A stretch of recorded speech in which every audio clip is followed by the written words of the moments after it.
the La Crosse Public Library Archives presents Dark La Crosse Stories, a series in collaboration with the La Crosse Tribune. Dark La Crosse is a suite of programs that feature the seedier side of La Crosse history and also include a downtown walking tour, a trolley tour, and an annual stage production with new content each year.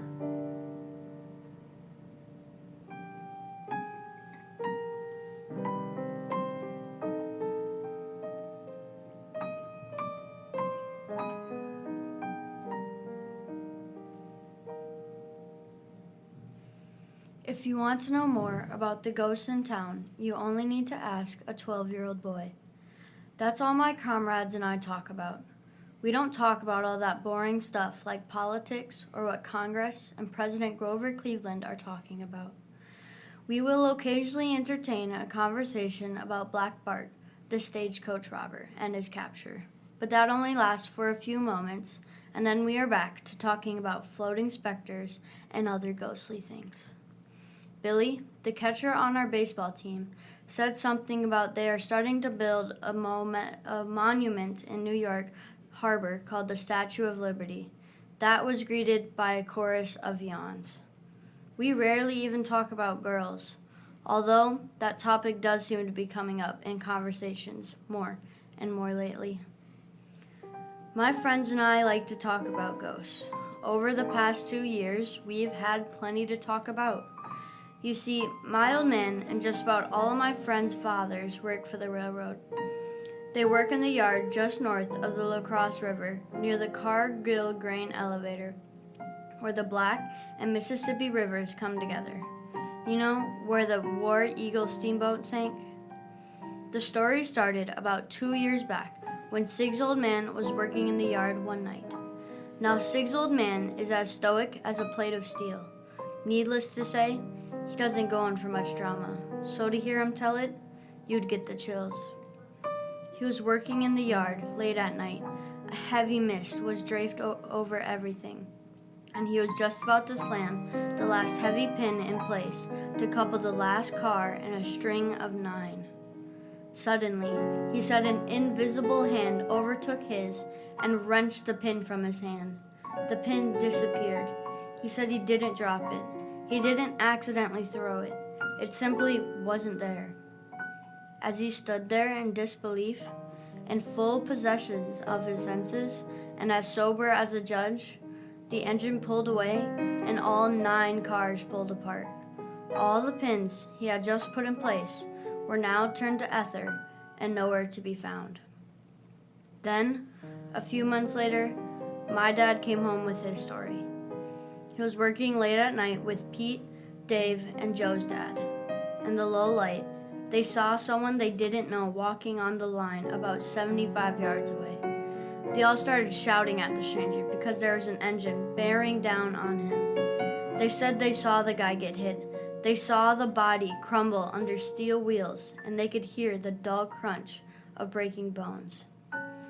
They immediately ran to the spot of the accident, and when they arrived, short of breath and gripped with terror, they discovered not a soul. But that is nothing compared to what happened to Samuel's dad. His dad is conductor. He was in the cab near midnight. It became sharply cold, and a dark mist moved in behind him and hissed, "I want an engine and 2 cars to go up, up, up!"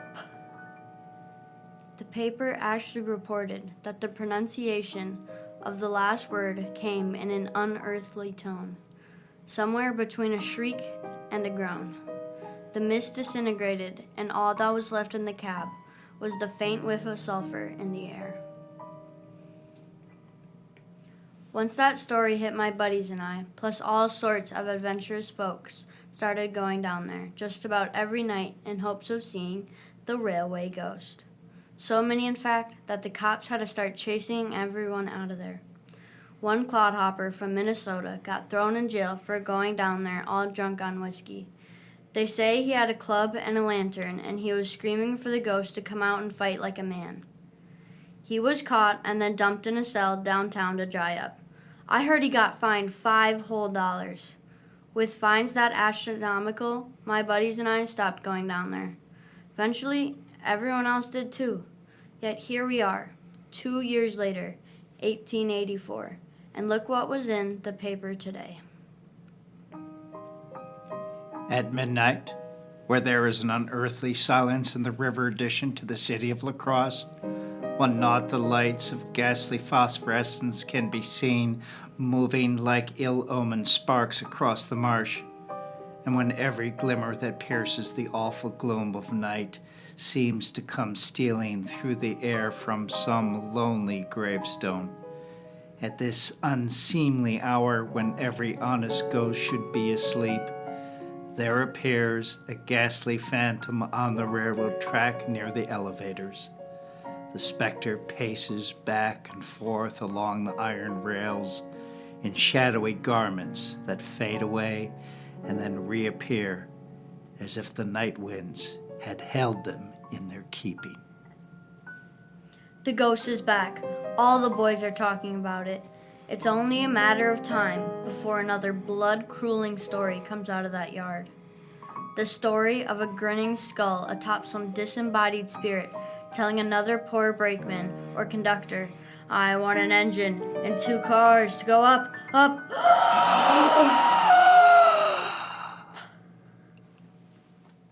And now I would like to welcome in Michael Scott, a local freelance writer, actor, and storyteller who has worked on the Dark La Crosse project from the beginning, writing and acting in the various iterations.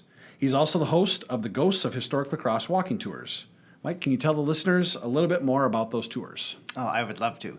So they are every Wednesday through Sunday night, and we meet in front of the Explore La Crosse office at about 8 o'clock. And we take a stroll through downtown La Crosse and hear all sorts of ghost stories along the way. Some have been printed up in the newspaper, and then others I went around and I interviewed bartenders, owners of businesses, wait staff, people who clean buildings late at night, and I collected their stories of the paranormal. So the tour, we walk just shy of 1 mile through downtown, and we stop at various spots and hear all sorts of chilling tales. So as of the airing of this episode in the spring of 2019, how can listeners get on one of these tours?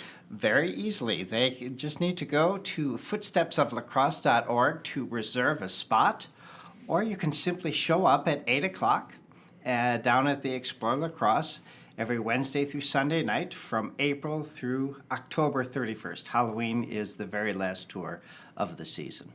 Great. And this story of the Railway Ghost is featured on the tour, correct? It is, and it's the first story that I tell, and I tell people it's probably the biggest. The area just north of the La Crosse River is probably the oldest, most well-documented haunted area in the city of La Crosse. And what makes it particularly spooky is we stand on the bridge that crosses the river, and we look across to just an empty pathway.